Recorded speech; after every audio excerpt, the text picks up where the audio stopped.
चलिए मैं आपको एक सच्चा वाकया सुनाता हूं, जो लेटेस्ट वाकया है, हमारे इस दौर का वाकया है।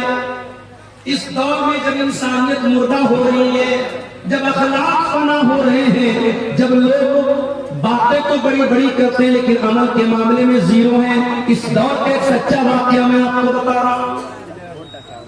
चलिए मैं आपको मदीना लेके चलता हूं। मदीना के अंदर एक बहुत बड़े आलिम है, इस वक्त बहुत बूढ़े हो चुके हैं, उनका नाम है शेख अब्दुल मोहसिन अल अब्बाद हफिज़हुल्लाह। बहुत बड़े आलिम शेख अब्दुल मोहसिन अल अब्बाद, उनको मुहद्दिसे मदीना कहा जाता है। मदीना के बहुत बड़े आलिम है, इमाम है। उनके बेटे जिनका नाम शेख अब्दुल रज़्ज़ाक अल बद्र है, वो मदीना यूनिवर्सिटी के अंदर हदीस पढ़ाते हैं और मस्जिद नबी में हदीस का दर्स देते हैं और हजारों नहीं लाखों स्टूडेंट्स उनसे हदीस पढ़ते हैं। शेख अब्दुल रज़्ज़ाक अल बद्र बहुत बड़े आलिम हैं, बहुत बड़े स्कॉलर हैं और उनकी शोहरत इतनी है कि एक मरतबा वो मलेशिया गए और वहां एक मस्जिद में उनका दर्स था, तो सिर्फ उनके उस दर्स में 1 लाख के करीब तलबा और स्टूडेंट शामिल हुए थे। इतनी बड़ी वो सेलिब्रिटी और इतनी बड़ी शख्सियत है शेख अब्दुल रज़्ज़ाक अल बद्र। शेख अब्दुल रज़्ज़ाक अल बद्र के यहाँ एक आदमी ड्राइविंग का काम करता था, गाड़ी चलाता था इंडिया के आंध्र प्रदेश के शहर विजयवाड़ा। विजयवाड़ा बहुत मशहूर शहर है आंध्र प्रदेश का। मैं 2 साल वहां रमजान में रहा हूं, बहुत अच्छे लोग हैं, बड़े दीनदार लोग हैं। विजयवाड़ा का एक आदमी सऊदी अरब में शेख अब्दुल रज़्ज़ाक अल बद्र के घर 4 व्हीलर की कार की ड्राइविंग करता था, ड्राइवर। अब जाहिर है ड्राइवर की हैसियत क्या होती है? ड्राइवर एक मुलाजिम होता है, नौकर होता है, उसको तनख्वाह देते हैं, हमारे काम करता है। वो ड्राइवर बीमार पड़ गया, 20 साल तक उसने सर्विस की, फिर बीमार रहने लगा। उसने शेख से माजरत की कि अब मेरी तबीयत खराब रहती है, वो इंडिया वापस चला। आज के दौर में एक ड्राइवर गया, दूसरा ड्राइवर चलाया, कौन पूछने जाता है?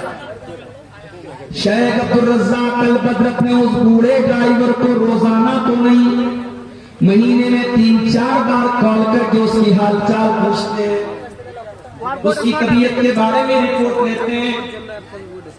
फिर ऐसा मालूम होता है, ऐसा पता चलता है कि वो ड्राइवर ब्रेन हेमरेज का शिकार हो जाता है, उसको ब्रेन हेमरेज हो जाता है, वो कोमा में चला जाता है, हॉस्पिटल के आईसीयू के अंदर वो एडमिट हो जाता है। शेख अब्दुल रज़्ज़ाक अल बद्र को मालूम होता है कि मेरे घर पे 20 साल ड्राइविंग करने वाला ड्राइवर ब्रेन हेमरेज का शिकार हो चुका है और विजयवाड़ा के हॉस्पिटल में एडमिट हुआ है। गौर से सुनना मेरे प्यारे भाइयों, तकरीरें तो आपने बहुत सुनी होंगी, लेकिन तकरीरों में जो बातें बयान की जाती हैं, कभी कभी हमको लगता है कि वो बातें स्टेज पर तो बयान करने के लायक है, लेकिन प्रैक्टिकल उनके ऊपर अमल नहीं हो सकता। लेकिन ये सच्चा वाकया जो मैं बताने जा रहा हूं, ये सच्चा वाकया आपको सबूत दे रहा है कि तकरीर के अंदर जो बातें बयान की जाती हैं, उन बातों पर अगर इंसान अमल करना चाहे तो आज के इस नाजुक दौर में भी अमल कर सकता है। 20 साल तक ड्राइविंग करने वाला वो ड्राइवर ब्रेन हेमरेज का शिकार है, हॉस्पिटल में एडमिट है। शेख अब्दुल रज़्ज़ाक अल बद्र उसके बेटे से कांटेक्ट में, बेटे से बातचीत होती है। एक दिन बेटे के पास फोन आता है कि आपके अब्बा की अयादत करने के लिए, उनकी हाल चाल के लिए, उनको देखने के लिए सऊदी अरब से शेख अब्दुल रज़्ज़ाक अल बद्र की तरफ से कोई आने वाला है। बेटा सोचता है इतनी बड़ी हस्ती है, पैसे वाले भी हैं और बहुत बड़े आलिम भी हैं, हो सकता है अपने किसी नौकर चाकर को भेज दे मेरे अब्बा की हालचाल लेने के लिए।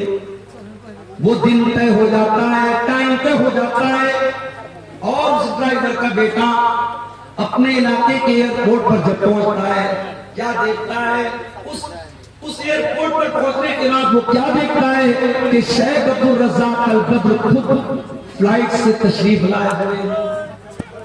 अपने बूढ़े ड्राइवर, अपने बीमार ड्राइवर की इयादत करने के लिए, उसकी हाल चाल लेने के लिए, उसकी खबरगिरी करने के लिए सऊदी अरब से विजयवाड़ा तक का, आंध्र प्रदेश तक का लंबा सफर बगैर किसी अपॉइंटमेंट के और बगैर किसी को बताए हुए शेख अब्दुल रज़ाक अल बद्र तय करते हैं। मेरे भाई, हमारा हाल तो ये, हम कटिहार से पटना भी अगर जाते तो कोई ना कोई मकसद होता है, कोई ना कोई कारोबारी मामला होता है, किसी से पैसे का लेन देन होता है, कोई ना कोई दुनियावी मफाद होता है। मेरे प्यारे साथियों, जिस दौर में इंसान किसी को बेमतलब सलाम भी नहीं करता है, ऐसे दौर में क्या ऐसा भी अखलाक मिल सकता है? मेरे प्यारे भाइयों, सऊदी अरब की सरजमीन से शेख अब्दुल रज़ाक अल बद्र फ्लाइट के जरिए आते हैं। हालांकि अगर वो एक कॉल कर दें, एक मैसेज कर दें, उनके लाखों स्टूडेंट हैं हिंदुस्तान की सरजमीन पर, जो बच्चे मदीना में जाके पढ़ते हैं वो शेख अब्दुल रज़ाक अल बद्र से भी पढ़ते हैं। जितने मदनी आलिम आपको मिलेंगे, जो बाद में जो मदनी आलिम हुए वो सब उनके शागिर्द आपको मिलेंगे। जितने भी मदनी आलिम सब मदीना में पढ़े, उनके शागिर्द हैं।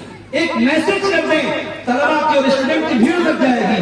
मगर शेख अब्दुल रज़ाक अल बद्र ने किसी को नहीं बताया, बगैर किसी अपॉइंटमेंट के अचानक आए, ड्राइवर के बेटे के साथ कार में बैठ के हॉस्पिटल आए, अपने उस बूढ़े मुलाजिम की देर तक बैठ करके उसको दुआओं से नवाजा, उसकी पैसे से भी मदद की और उनके घर वालों को तसल्ली दी और फिर वापस चले गए।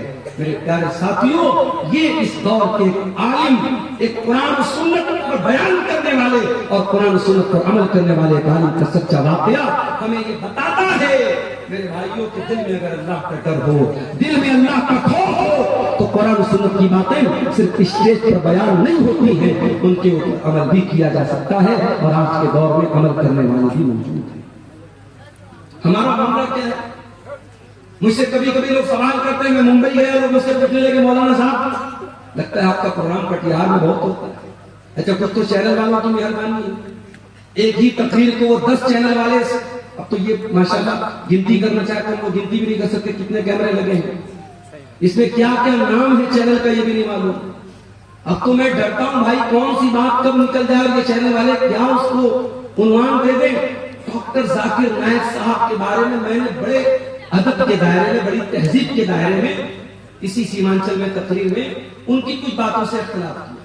अब चैनल वाला क्या थंबनेल डाल रहा है, डॉक्टर जाकिर नायक हनफी हो गया, डॉक्टर जाकिर नायक अहले हदीस नहीं, उससे बचो। अब लोग मुझसे सवाल कर रहे हैं कि आपने डॉक्टर जाकिर नायक के खिलाफ क्या बोला है, क्या बोला है।